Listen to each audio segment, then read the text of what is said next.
Habang nagta-tricycle driver si Kuya Cardo, ako naman ang naglalako ng mga ginagawa niya pagka-uwi ko mula sa klase. Si Ulo, pinapasahod rin ni Kuya. Nang araw na yun, iilang piraso lang ang nabenta ko. Tapos, natapon pa ang ilang pirasong produkto namin dahil nga nabangga kami ng isang boy ng bagong lipat.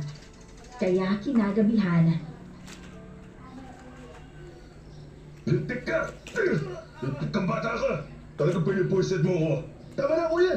Aray ko! Aray ko, kuya! Kuya, ano ba? Totoo nga yung sinasabi ko. Nabunggo kami ng lalaki dun kanina kaya nahulog yung ibang.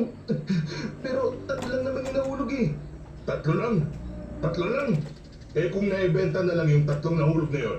Kaso hindi, dahil gunggong ka. Palpak ka, demonstras ka. Araw-araw na lang may nadidisgrasya sa paninda mo. Tapos ilang piraso lang ang nabibenta mo. Ano? Ano yung natupag mo, ha? Ano?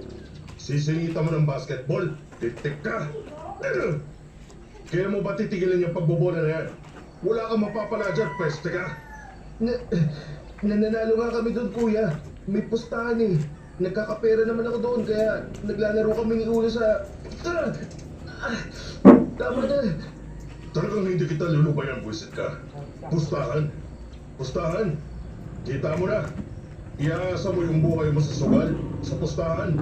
Kesa magsipag ka. Walang yan nakasitsik. Ang katwira niya. Hey! Sawa na ako ng kakasabi sa'yo. Kaya para magtanda ka. Huwag, kuya!